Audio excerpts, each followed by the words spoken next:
برندها امروز به چیزی بزرگتر از پروداکتشون متحد میشن. ما مهمترین داشتمون در دنیای مارکتینگ خردمونه. حتی اگه تو اوج هستیم هم نیاز داریم که با مخاطبمون ارتباط برقرار بکنیم.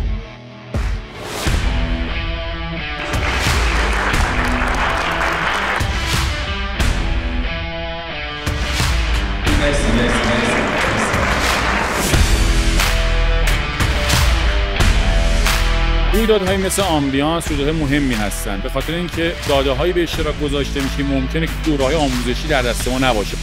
درست کردن این کامیونیتی از فعالان تبلیغات و برند خیلی اهمیت داره. اینجا میتونیم شبکه سازی بکنیم، دوستانمون رو ببینیم و از تجربیات هم استفاده بکنیم. تجربه میتونه آموختنی باشه، لازم نیست همیشه ما خودمون تجربه کنیم و به نظرم یکی از نقاط قوت این نشست همین بودش که با مدیران بزرگ برندهای بزرگ و تجربیاتشون آشنا بشیم.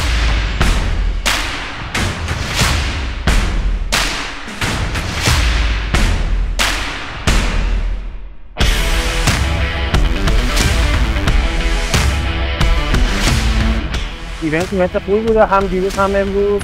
یه سری جاهاش راستش رو بخوای تلنگری بوده که فکر می‌کنم توی استراتژی باید یه بازنگری کنیم. یه سری جاها هم خوشحال شدیم که یه سری جاها رو درست رفتیم. خیلی محتوای درجه یکی ارائه شد، محتوایی که شاید تا به حال نشنیده بودم و خیلی نزدیک بود به در واقع لایه عملیات توی کسب و کارم.